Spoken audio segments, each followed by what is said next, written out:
There is something truly wonderful about freshly baked bread. Why does it smell so good, and what makes it so hard to resist? Grains have been the most important staple food in the human diet since prehistoric times, so it is a slight exaggeration to say that baking is almost as old as the human race.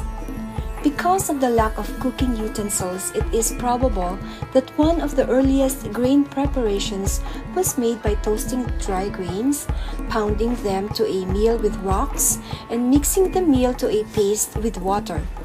Later, it was discovered that some of this paste, if laid on a hot stone next to fire, turned into a flat bread that was a little more appetizing than plain paste. A grain left to stand for a time sooner or later collects wild yeast and begins to ferment. This was no doubt the beginning of leavened bread. Archaeology and history show that bread has been eaten since the earliest times.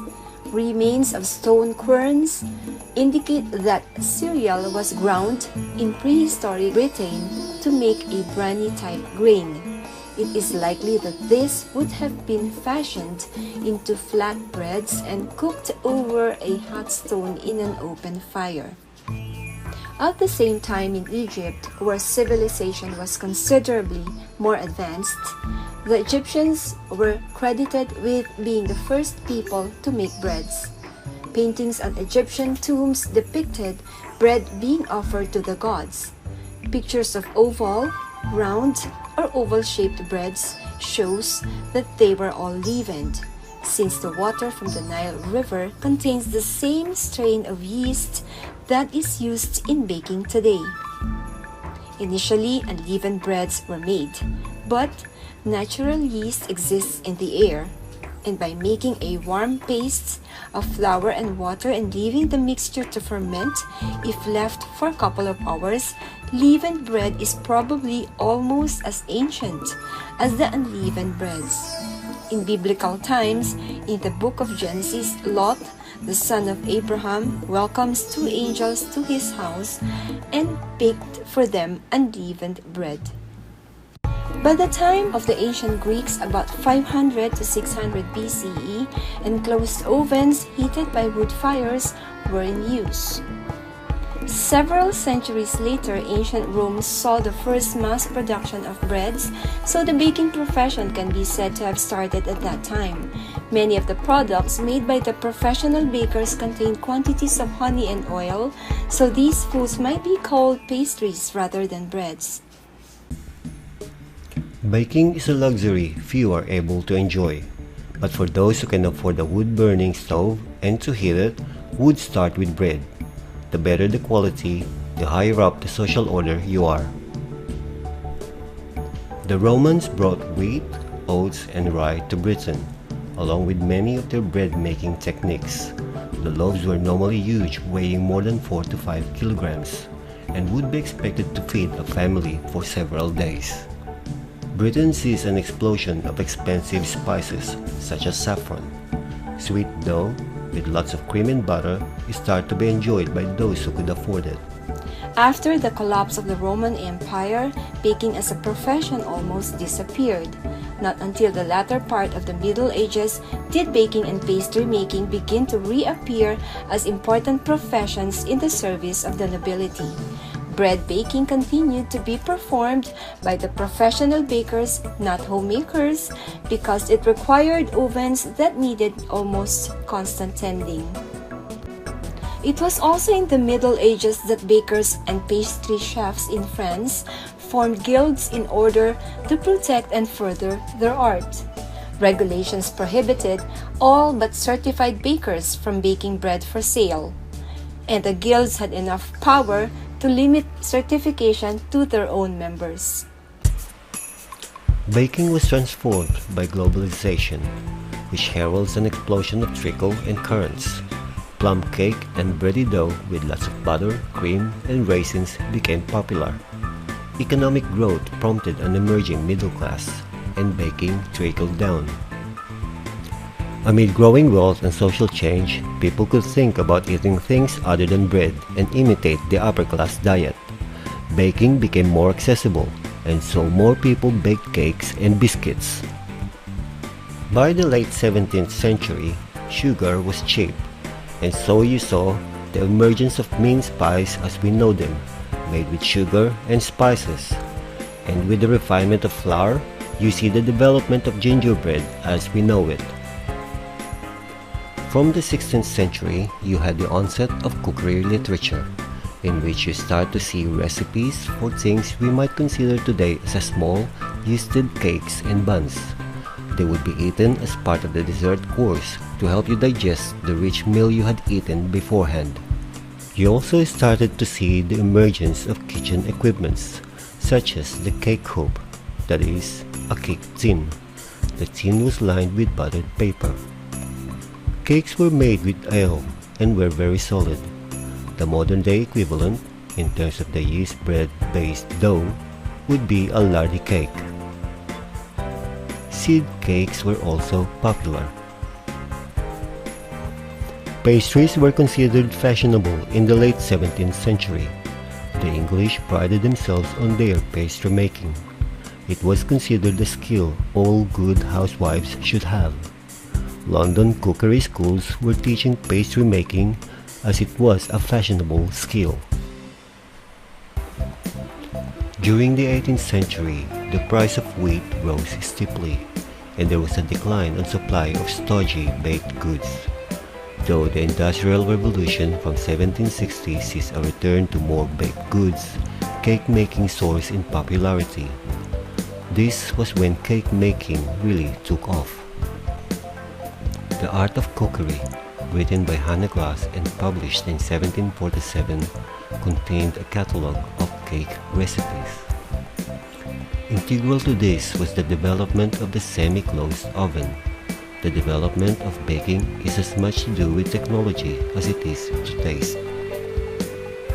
Fast forward to the Industrial Revolution, Britain sees a return to heavy baking, where the working class eats bread and jam. But at Easter, Christmas, and other seasonal occasions, a richer diet would be available to even the poorer members of society.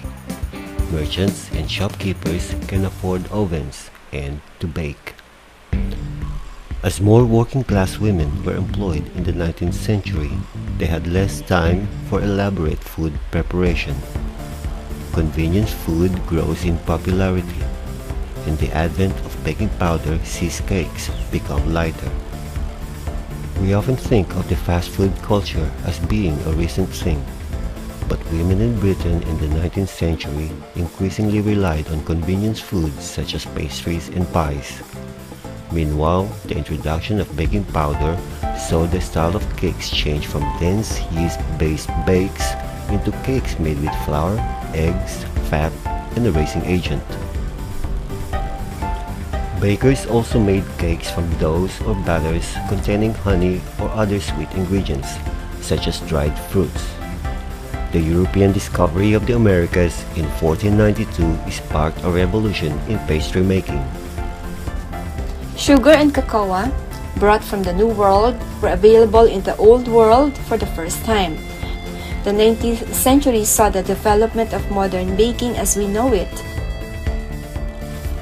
After the French Revolution in 1789, many bakers and pastry cooks who had been servants in the houses of the nobility started independent businesses. The most famous chef of the early 19th century was Marie Antoine Carême, also known as Antonin Carême, who lived from 1784 to 1833. His spectacular constructions of sugar and pastry earned him great fame, and he elevated the jobs of cook and pastry chef to respected professions. The 19th century was also a time of great technical progress. The most important of these technological advances was the development of roller milling.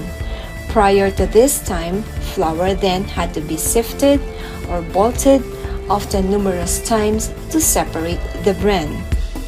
Another important development of the period was the new availability of flours from the wheat-growing regions of North America.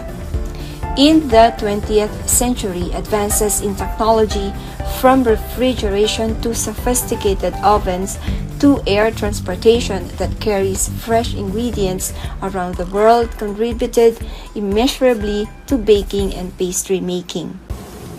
Before we end this presentation, here are some interesting trivia facts. Cutting a cross in an unbaked bread loaf was believed to let the devil out. By the 1st century CE, Roman bakers had perfected their craft.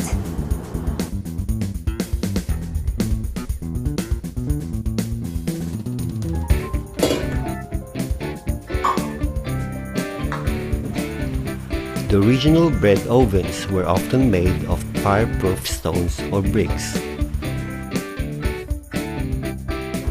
In the 15th century France, a flattish bread was cooked over an open fire.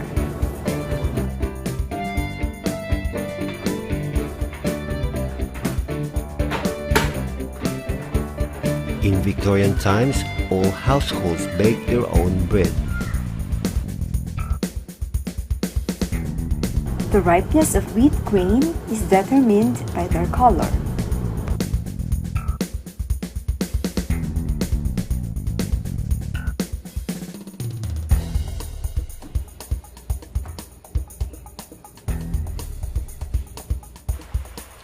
Traditional mills are where flour is milled using grindstones. 17th century windmill is a reminder of a simpler age. Now, the secret to successful baking lies in paying close attention to the recipe. Before you begin, read the recipe carefully and assemble all the necessary equipment and ingredients. Adjust oven racks to the desired level, and 15 minutes before you want to bake, preheat the oven to the required temperature. Happy baking!